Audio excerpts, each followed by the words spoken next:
Good afternoon, I'm Dennis Vittorian, and this is the 25th Hour. We're excited to announce our upcoming interview with City and State senior reporter Jeff Colton in a discussion revolving around the approaching New York City mayor's race. Don't miss out on a great conversation that goes over the process for running for mayor and who are the power players in the race. Now, in this week's news for the week of January 10th to 16th, 2021, de Blasio apologizes for the city's crappy vaccination appointment website and gave the even better news that the city's vaccine supply will run out in a couple of weeks. The governor gave a series of State of the State speeches announcing exciting proposals that the state won't have money for. Trump is looking to hightail it out of D.C. before Biden becomes the next president, and Congress is making sure Trump doesn't get away with it, but not if the Senate has anything to say about it. Now, onto the show. Things may have changed by the time you hear this. Starting with de Blasio. The city continues its battle with the coronavirus. In an attempt to set up a faster vaccination process, the city stumbled badly by creating a website that forces anyone looking to make an appointment to answer lengthy questionnaires and experience shoddy loading times, only to be told an appointment isn't available anytime soon. Senior citizens are doubly troubled by trying to get appointments if they don't have a computer, and teachers have to rely on the honor system since in-person teachers had priority, but remote teachers were notified of their appointments too. There's a problem with whether city residents are truly receiving vaccines as well, with 28% of those inoculated living in other New York counties or out of state. De Blasio said the amount of vaccines will run out in the next 2 weeks anyway, as demand severely outpaces the low supply. If there's no supply, we're going to have to freeze the appointment system. That would be insane after all the progress that's been made setting up a system so people could actually get appointments. People are showing up nonstop. Community hubs were set up with the goal of making a 20-minute vaccination process from Javits Center and Met Stadium to public schools. There has been success in the few 24/7 overnight vaccination centers, with people saying there are no lines and the process is efficient. Candidates for New York City office are urging Governor Cuomo to change the rules temporarily surrounding petitioning, saying the pandemic is forcing interaction with people in the middle of the pandemic. Candidates need as little as 450 signatures to run for city council and 7,500 signatures for mayor. The city's financial picture continues to be dire, with the mayor saying the city needs to make up almost $5.5 billion in revenue, and the community housing improvement program showing survey results revealing city rent-regulated tenants owe $1.1 billion in arrears, with 20% more than 2 months late. The New York City mayoral race was shaken up again with the official entry of former presidential candidate and entrepreneur Andrew Yang, known for his universal basic income plan, which would give people supplemental income a month. Although the logistics of planning such a plan would be different on the city level, Yang pushed that idea as part of his policy proposal. New York City always felt like the center of the universe. I grew up an hour north and came into the city with my brother whenever I could. In 1996, I moved to Morningside Heights. I went to my friend's shows. I was in the Garden for Larry Johnson's 4-point play. Mets or Yankees? Let's go Mets. Knicks or Nets? I'm sorry, Knicks, but you have been too bad for too long. I came of age, fell in love, and became a father here. Hey guys, thank you. My wife Evelyn is from Queens. Both my sons were born at St. Luke's. Papaya King or Grace Papaya? Grace Papaya, the champ. Eventually, I became a CEO. I started a nonprofit. Hello. President Obama named me a champion of change and an ambassador for entrepreneurship. I ran for president because I saw that the economy was not working for everyday Americans. 60% of small businesses are shutting down. That's crazy. Yeah. His entry wasn't easy, though, as Yang earned the ire of New Yorkers for fleeing New York City to his summer home, telling a reporter, quote, "Can you imagine educating 2 kids remote learning while working in a 2-bedroom apartment?" Many New Yorkers can imagine that as they're living it. Yang also faces opposition for never voting in a city election, but his team thinks he can win New Yorkers over with his other ideas, such as a municipal bank for low-income New Yorkers and striking a moderate tone with his SHSAT plan, wherein he wouldn't scrap the specialized high school test, but he would broaden access to it. Meanwhile, one of the mayoral race's frontrunners, Scott Stringer, proposed a public utility for the city similar to Austin, LA, San Antonio, and Seattle in an effort to combat climate change. Eyebrows momentarily perked up after Queens Councilman Peter Koo said at a fundraiser for Brooklyn Borough President Eric Adams that Adams promised to make Koo a deputy mayor, with the campaign strongly denying that. Adams didn't attend the indoor fundraiser Koo threw for him, but his campaign still defends the use of indoor fundraisers in general. Ray McGuire, the Bloomberg-like Wall Street executive also running in the Democratic primary, served as a banker to the conservative Koch brothers, making progressives say this qualifies him. McGuire's team intends to announce that it has raised $5 million in just a short amount of time since his entry into the race. Maya Wiley, the former MSNBC analyst and counsel to the mayor, said she met the legal threshold to start receiving public matching funds, which the city allows to match 8-to-1 from small dollar donations. Eric Adams raised the most money with $8.6 million, according to fundraising numbers released on Friday.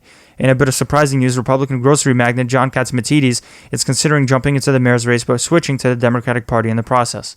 Letitia Romaro, a candidate for Staten Island Borough President, recorded herself saying Heil Hitler during a Facebook Live video in a protest against COVID safety rules and defending Mac's Public House, the eatery whose owners defied restaurant closures. With the small business community, with Staten Island, to stand up for our rights, the right to pay taxes so that we can pay the salaries of these good men and women who, yes, are only doing their job, but not for nothing. Sometimes you gotta say, Heil Hitler, not a good idea to send me here. Romaro said she takes ownership of her saying the phrase and said she intended to convey Cuomo and de Blasio's handling of the pandemic. The staff at the Kings County Public Administrator, the office in charge of helping families of those who died without a will, has been turned upside down as the staff rallied against their boss, Richard Buckheit, for creating a toxic work environment filled with discrimination and bullying for the past 5 years. The staff held a protest outside the office on January 14th, saying Buckheit caused drama and harassment that led to staff unable to do their jobs or leaving.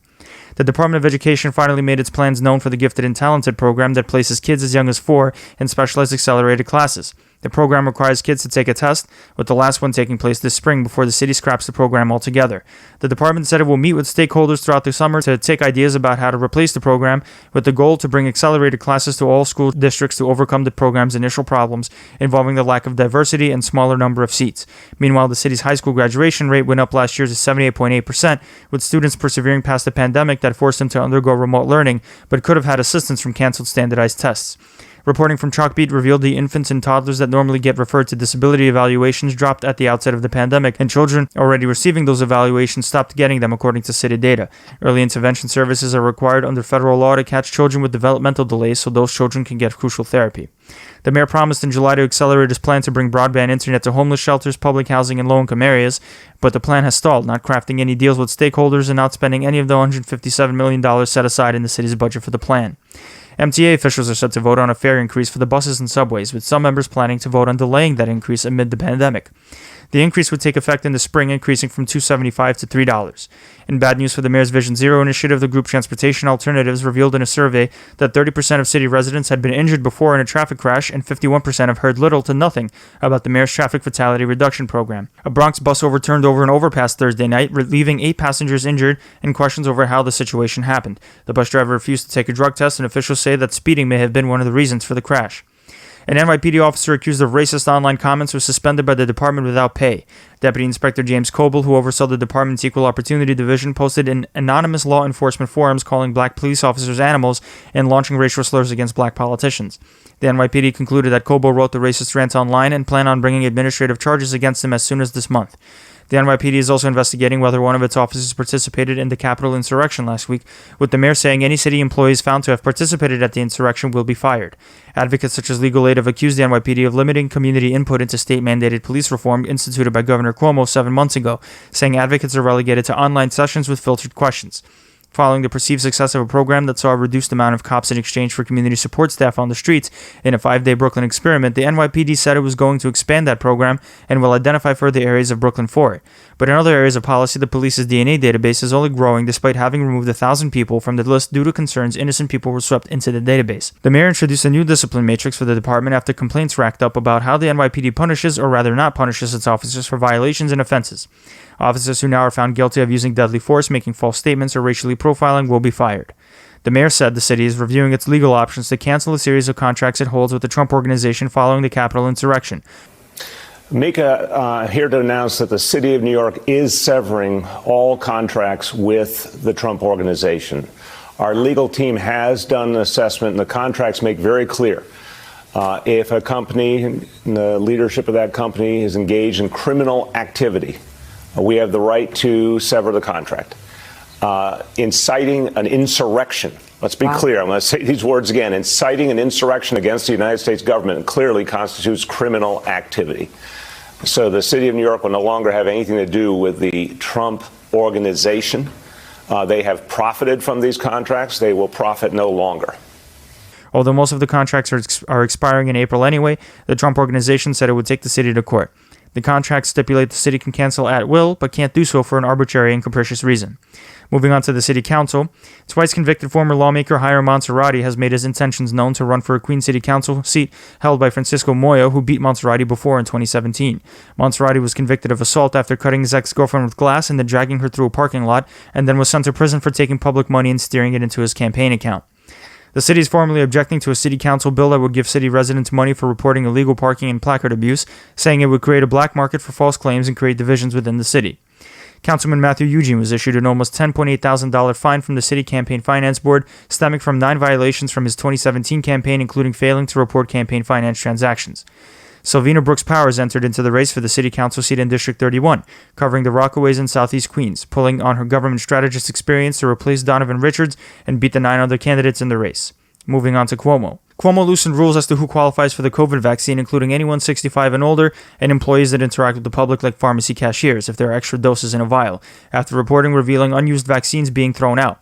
Local officials and county leaders recounted the chaotic start of the state's vaccination rollout, saying phone banks were overwhelmed and angry constituents confused at who's supposed to be getting vaccinations, when, and where. The state had to cancel appointments at 6 sites that haven't opened yet, saying the appointment booking tool was made public by accident online. Meanwhile, more cases in the more contagious UK COVID variant are being found in New York, bringing the number in the state to 4, although the state cautions that it's an undercount. The Times-Union reported that Cuomo's administration is still concealing records detailing how nursing homes were affected by his policies at the outset of the pandemic, including a recent study that absolved the state of any blame for nursing home deaths. The number of unemployment claims in the state increased to 2.5 million New Yorkers, with New York State representing almost 55% of the claims. Cuomo gave 4 speeches this week instead of the usual singular State of the State address, highlighting the different policy proposals representing his priorities, including how to beat back the pandemic and restore the state's fiscal solvency.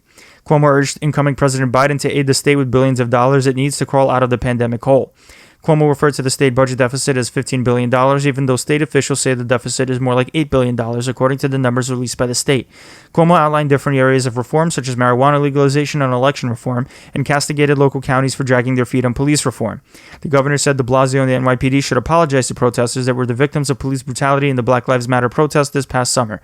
Buffalo Bills games will continue at Bill Stadium after the first game ostensibly was a big success, according to the governor, and using that model to try and use commercial buildings to vaccinate office workers to get them back to work faster.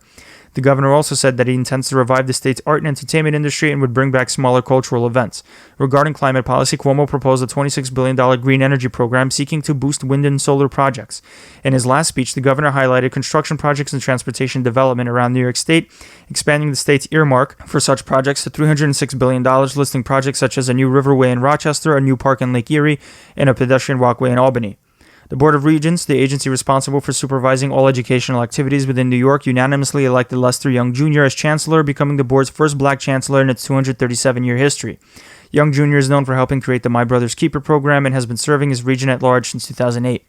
In the meantime, school districts are looking for ways to raise revenue to get rid of their budget slump, only allowed to raise property taxes by 1.23%. Risa Sugarman, the State Board of Elections top enforcement official, confirmed she is retiring later this month after more than 6 years on the job. Meanwhile, the State Board voted on new touchscreen voting machines that can make it easier for voters to go through the process, but advocates are worried the machines are known for undercounting and aren't calibrated for New York City's ranked choice voting system. The Oneida County Board of Elections disenfranchised 700 voters by ignoring a new state law that allows any registered New York voter to cast a vote in any county by affidavit when they move into that different county. The error was discovered after a state judge made the county review 1,800 ballots. The 700 votes were restored in time to count for the congressional race but not the presidential election. In Albany, the Democratic supermajority in the state Senate will start their legislative session by passing a package of election reforms, improving the handling of absentee ballots and early voting rules. The legislation includes measures to allow online requesting of absentee ballots, a site letting people check the status of their ballots, and setting up ballot drop boxes. State Assembly leaders have opened their session with a speech from Speaker Carl Hastie, who reflected on the Capitol insurrection and expressed confidence in New Yorkers' resiliency. Hastie later said in an interview with Capital Tonight that tax increases will have to go into effect in order to get the state out of its budget deficit, with revenue having to also go to rental arrears, families that haven't received federal aid, and transit funding. 7 Democratic state legislators called for the resignation of Congressman Chris Jacobs for his vote opposing Biden's Electoral College certification. The letter was signed by Assembly Majority Leader Crystal Peoples-Stokes. Senator George Borrello and Assemblywoman Catalina Cruz are teaming up to pass a bill extending the state's farm-to-food pantry program, which mandates the state to buy extra products from farmers and give them to food banks. The tag team of Borrello and Cruz is interesting due to their polar opposite political views.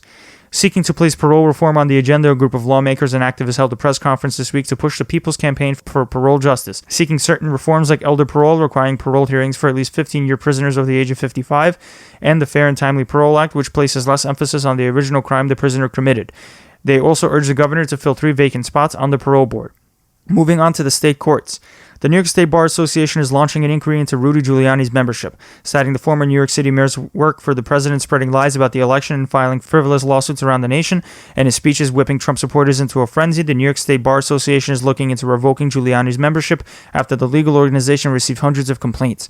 Indoor dining will open again in Erie County after a state ban that disallowed businesses to open up was struck down by State Justice Henry Nowak on Wednesday, with restaurants using contact tracing data to make their case that eateries aren't responsible for the spread and the state didn't meet its own standards written into the pandemic regulations. Following the court decision, upstate eateries in the state were allowed to reopen with the exception of New York City. The president of the Public Employees Union, Wayne Spence, sued New York State and Albany Supreme Court for allegedly failing to provide enough paid sick leave for the state employees who had to quarantine more than 2 weeks given to them by state regulations. The suit includes 4 state workers that had to use time off to go beyond the 2 weeks they were allowed to use for quarantining. The private scooter sharing company Revel is battling claims from customers in Manhattan Supreme Court that alleged they were injured while using the company's mopeds, saying the ride failed to work properly due to malfunctions that led to serious injuries. Revel faces 7 other lawsuits across the city, painting a narrative that the company hasn't handled its explosive growth that it experienced with maintenance and rider training programs. Voice of Gowanus, a community group that opposes the proposed rezoning of the Gowanus neighborhood in Brooklyn, said it was filing a lawsuit to force the city to delay rezoning hearings until they can be held in person, aiming to stop the virtual hearings. Moving on to Trump. New details emerge about the scale of planning for the attack on the Capitol that happened last week. The attack was planned online, with Trump supporters planning another attack around Biden's inauguration. More people are being arrested who were seen in pictures as being inside the Capitol during its siege, including a man who stole the House Speaker's lectern, the man who wore a furry hat with horns, and a man carrying a Confederate flag throughout the Capitol. The terrorists within the Capitol that day numbered at least 21 current or former members of the U.S. military or law enforcement. 2 men in particular are being investigated for carrying detention zip ties with them, with questions raised as to the goal of the rioters. An earlier DOJ prosecutor's court filing suggested a goal for some rioters was to capture and assassinate elected officials, but they had to walk that back after Michael Sherwin, the acting U.S. attorney in D.C., said in a press conference that there's no direct evidence of kill and capture teams. There is emerging evidence that Capitol police officers assisted Trump supporters with breaking into the Capitol, with up to 15 officers being investigated. There were also members of law enforcement within the crowd. The FBI actually warned all 50 states of potential violence in all of their state houses this weekend, citing right-wing extremist chatter online. Almost 20,000 National Guard troops arrived in D.C. this week, setting up camp inside the Capitol itself. Stephen Sund, the now former chief of Capitol Police, said in a Washington Post interview that he was turned down by both the House and Senate Sergeant-at-Arms to request D.C. National Guard backup before the Capitol Hill insurrection, with the House Sergeant-at-Arms having been concerned about the optics, and the Senate Sergeant-at-Arms suggesting an informal request to the D.C. National Guard. The FBI and the NYPD also warned Capitol Police about the possibility of violence the day before the insurrection, with the FBI reportedly having visited some extremists it keeps its eye on to ask not to come to D.C., reporting that Trump supporters were coming to make war on the Capitol. Dozens of people on the FBI terror watch list came to D.C. anyway. Yahoo News reported that someone made a payment of more than $500,000 in Bitcoin to 22 virtual wallets belonging to right-wing organizations a month before the insurrection. All of this reporting undercut what the head of the FBI Washington field office, Stephen D'Antuono, said last Friday, saying that there was no indication there was anything planned other than protests. Companies are taking action against Trump's companies, with Deutsche Bank and Signature Bank pulling away from doing business with the Trump Organization, and New York City Mayor de Blasio saying the city's canceling contracts it has with Trump's company, as we discussed before.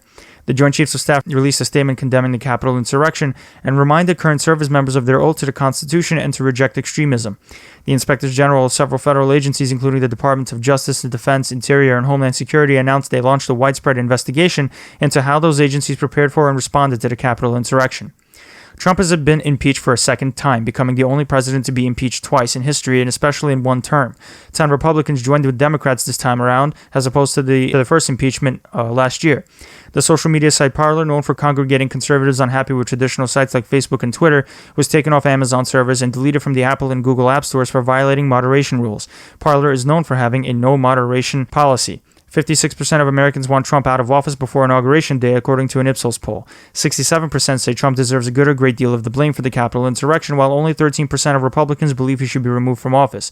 The president's approval rating hit a new low at 37% approval and 60% disapproval, with 77% of GOP voters still approving of the president, although at an 8% drop from before the riots. It's still not clear who will represent Trump in his Senate impeachment trial, as his lawyers for the first impeachment either say they're not doing it or they haven't been asked. Giuliani seems to be in a bind, though, with reporting from CNN revealing Trump has instructed his staff not to pay Giuliani's legal fees. Giuliani reportedly charged $20,000 a day for his legal work traveling around the country, losing court battles with unproven claims of election fraud in battleground states. After that reporting, however, Giuliani was seen going to the White House and emerged from there saying he's working on the president's defense, where the White House refused to say outright that Giuliani was representing Trump in his Senate trial. Trump went down to Texas as one of his final acts as president, visiting a piece of the border wall. When he went down there, he commented on his words before the Capitol attack for the first time, not taking any responsibility for the effect his words had on the supporters that came together in D.C. at his request. So if you read my speech, and many people have done it, and I've seen it both in the papers and in the media, on television, it's been analyzed, and people thought that what I said was totally appropriate.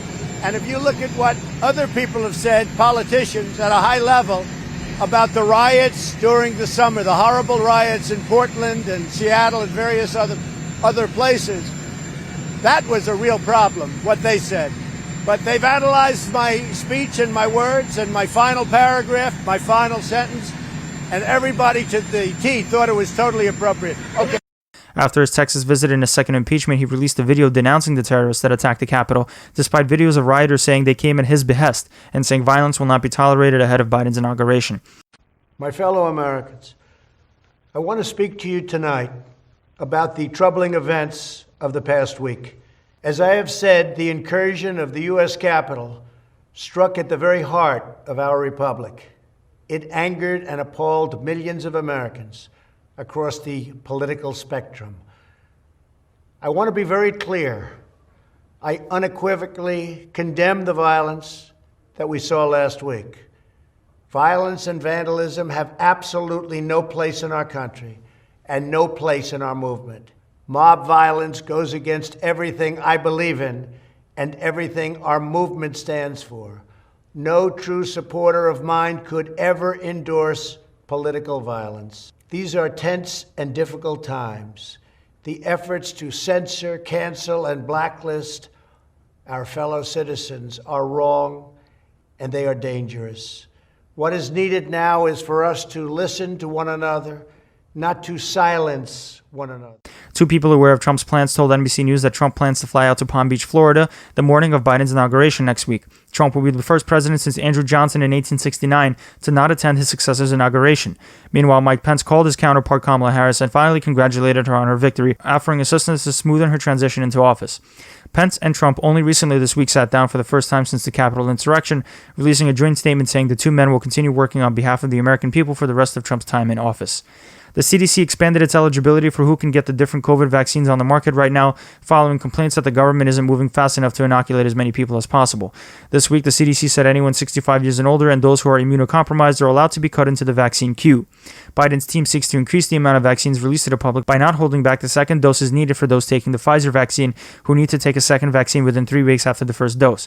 Biden unveiled his vaccination plan this week, pushing for a $1.9 trillion legislative package that would include $1,400 stimulus payments, $400 week unemployment assistance, and an eviction moratorium until September, $440 billion marked for small business grants and aid to first responders and essential workers, $400 billion to expand vaccinations and testing, $130 billion of which is for schools to achieve safe reopenings, but will also include certain Democratic priorities such as increasing the minimum wage to $15 an hour from $7.50, expanding paid leave for workers, and increasing tax credits for families with children. In relevant news, the CDC announced that it's requiring all air travelers into the U.S. to show a negative COVID test within 3 days before their flight or to have documentation proving they've recovered from COVID.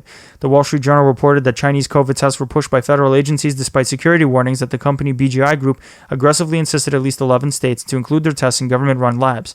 The New York Times reported that Johnson & Johnson is getting ready for their results in their vaccine trials, but is currently lagging behind in production, so we might not see their vaccines for a while as the nation's vaccine supply dwindles. Secretary of State Mike Pompeo designated the Houthis, a disparate tribe in Yemen currently warring against the government since 2014, as a terrorist group. The war in Yemen is seen as a proxy war between Saudi Arabia backing the government and Iran backing the Houthis, and there's a serious humanitarian problem going on in the country that some critics say Pompeo will only make worse by designating Houthis as terrorists. Pompeo was set to travel overseas to meet with two European counterparts as one of his last official acts as Secretary of State, but it was cancelled after those meetings were called off by those European counterparts. The U.S. Treasury sanctioned Ukrainians for election meddling tied to Russia. Two 2 of which being allies of Rudy Giuliani. The Treasury Office of Foreign Assets and Control added 7 Ukrainian individuals and 4 organizations, including former Ukrainian Chief Prosecutor Konstantin Kulik, who investigated Hunter Biden, Andriy Telezhenko, and Andriy Derkach, who worked with Giuliani to dig up dirt on Joe Biden.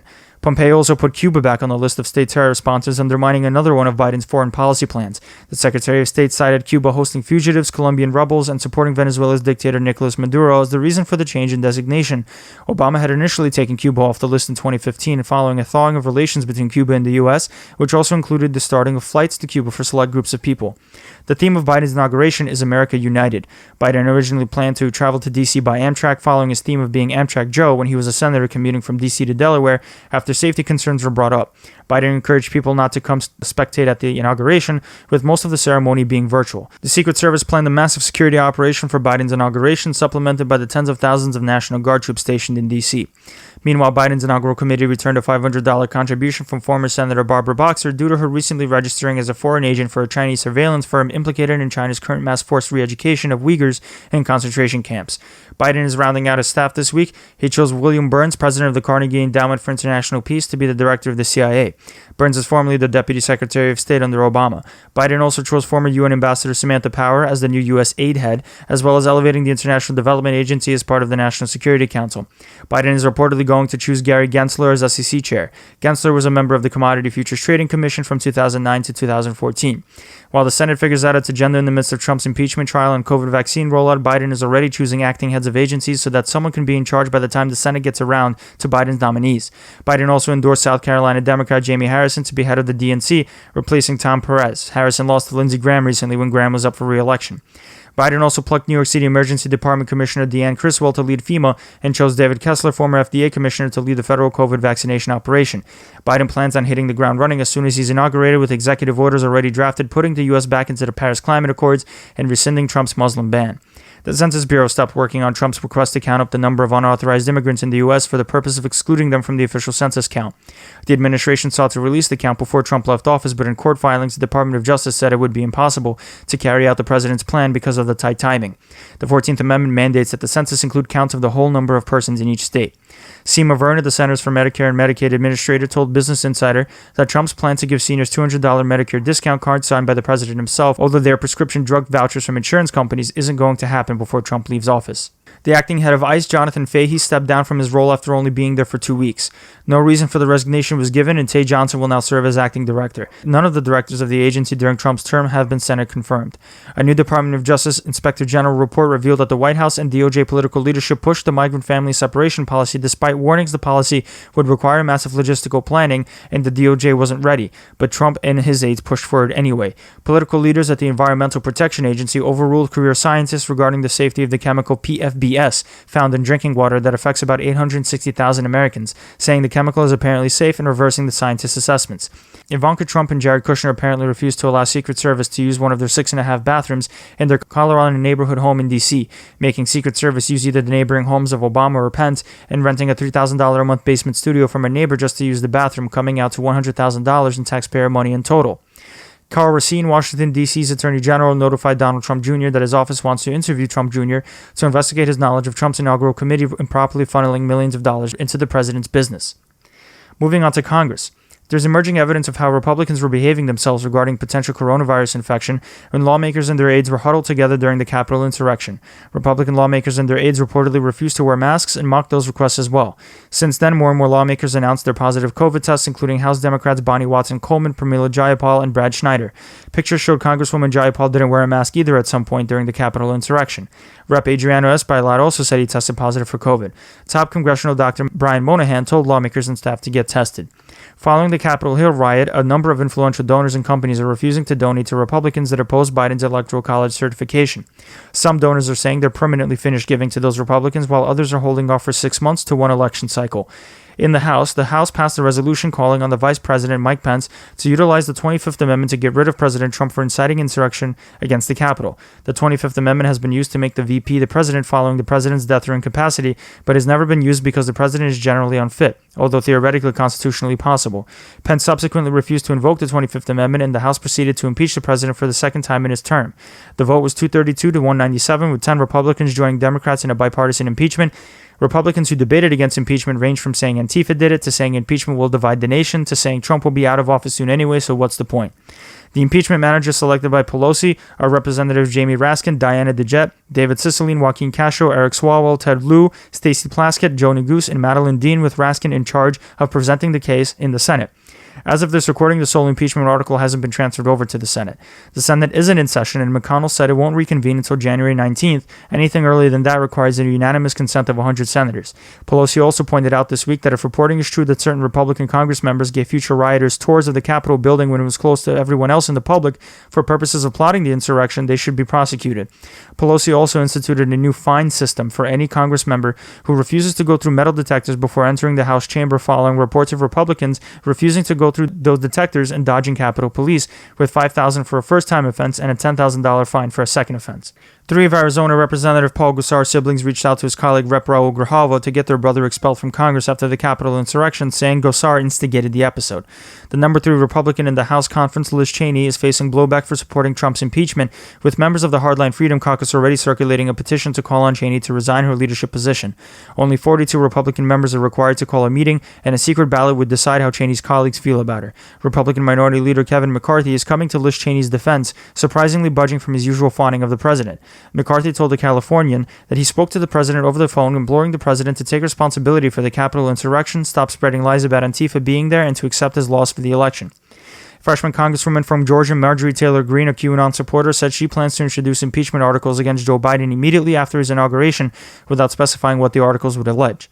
Elise Stefanik, the upstate New York Congresswoman that was one of the 4 New York Congress members to object to Biden's Electoral College certification, was removed from a Harvard College advisory committee due to her vote and continued pushing of lies about the presidential election. Progressive firebrand Alexandria Ocasio-Cortez said she feared for her life and had a close encounter with the terrorists at the Capitol insurrection, and expressed worries that her Republican colleagues were informing rioters of Congress's whereabouts. Over in the Senate, in an effort to answer questions and prepare for the Senate makeup, Mitch McConnell and Chuck Schumer have agreed on a power-sharing arrangement for Senate committees crafted around a similar agreement from 2000, with Democrats and Republicans equally represented on committees, with any tie votes leading bills out of committees and onto the Senate floor. Meanwhile, McConnell reportedly thinks Trump committed impeachable offenses and hasn't publicly made his views known on conviction, although it strains credulity that McConnell would vote to convict a Republican president who won't even be in office by the time the trial comes around. Bernie Sanders has some big plans. The former presidential candidate is the incoming Senate Budget Committee chair, saying he's prepared to be as aggressive as possible to pass progressive measures and help with Biden's spending agenda. One of the more moderate Republican senators, Lisa Murkowski, said that Trump's impeachment is appropriate, but didn't tip her hand on which way she'd go on conviction. A handful of other Republican senators are open to conviction, but Democrats would need 17 to join with them, assuming all Democrats are even on board, as Red State Democrat Joe Manchin sees himself in a power position as a swing vote. Manchin quickly got himself into the spotlight when he said he would oppose Biden's $2,000 a person stimulus plan. Senator James Lankford, Republican from Oklahoma, apologized to his black constituents from Tulsa for not seeing that his opposition to certifying Biden's victory offended them, acknowledging his action caused a, quote, firestorm. The Senate Intel Committee postponed the hearing for Biden's nominee for Director of National Intelligence, Avril Hames, until next week, citing unusual circumstances. Over in the judicial branch, the Supreme Court woke up from its slumber this week by turning away an effort by Texas Democrats to force universal mail-in balloting in the Lone Star State, leaving a law that only lets those 65 and older to cast no-excuse absentee ballots. The Supreme Court ruled that women must obtain an abortion pill in person, striking down a federal rule not needing women to get the pill in person due to COVID in a 6-3 vote. The pill mifepristone, in combination with another pill, misoprostol, was approved by the FDA as a way to end early pregnancies and manage miscarriages. Even though Trump's administration relaxed rules about getting opioids in person, the administration brought a challenge to force women to get mifepristone in person. The current rule for abortions is anything that presents an undue burden on a woman seeking abortion with the purpose of placing a substantial obstacle in the path of women seeking an abortion is unconstitutional. The Supreme Court okayed the execution of the U.S.'s first female death row inmate in decades. Lisa Montgomery was lethally injected on January 13th, ending her life after being imprisoned for a 2004 murder of a pregnant woman. Montgomery's lawyers argued for staying the death penalty by reason of insanity, in part because of Montgomery's past as being abused as a child. Ever since former Attorney General Bill Barr approved the resumption of federal executions in 2019, 13 inmates had been executed. In a decision approving the execution of the most recent death row inmates, Corey Johnson and Dustin Higgs, Justice Sotomayor delivered a strong dissent, decrying the rush job of the federal government executing as many inmates as it can before Biden, who's personally against the death penalty, enters office. Letitia James, the New York Attorney General, sued the New York Police Department in federal court over the police department's handling of the George Floyd protests over the summer, pointing to police brutality and callous disregard for protesters' safety. James is seeking to install a federal monitor to oversee reforms preventing further police brutality. The police department already has one federal monitor as a result of its stop and frisk policy that de Blasio reversed, and also has organizations such as the CCRB overseeing it for corruption. Letitia James was also gunning for the National Rifle Association as New York was investigating the NRA's use of donor funds to enrich the group's leaders. The NRA this week declared bankruptcy and said it plans to reincorporate in Texas, where it will certainly receive better political treatment, leaving New York, where it has been established since the Civil War. The New York Attorney General said the move was meant to go around New York's jurisdiction to avoid corruption charges to end the dissolution of the organization, as well as delaying the current dissolution case. In national news, as of this recording, the U.S. has logged approximately 393,000 COVID deaths and recorded approximately 23.6 million cases. The number of people with the more contagious UK variant called B117 has increased to more than 50, spreading to 8 states. The CDC said that the variant could be the dominating strain by March, with optimism that the current vaccines in the market can fight it. Meanwhile, the world has logged approximately 2 million COVID deaths, grim news in a year people look forward to as the one where we overturned the pandemic. In Michigan, the prosecutors have criminally charged former Michigan Governor Republican Rick Snyder and his former aides for their role in the Flint water crisis, the episode whereby Snyder's financial managers switched the town of Flint's water source, which led to massive contamination of the water supply and sickening the town with an outbreak of Legionnaire's disease in 2014 to 2015, killing 12 people and making the water impossible for household use.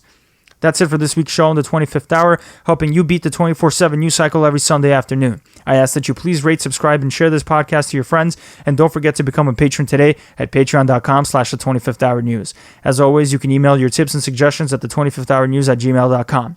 Follow us on most of your social media platforms and spread New York City's soon-to-be top-rated political podcast. Don't forget, and don't miss out, conversation with Jeff Colton next week, the senior reporter from City and State, about the upcoming New York City mayoral race. Have a great week and stay safe.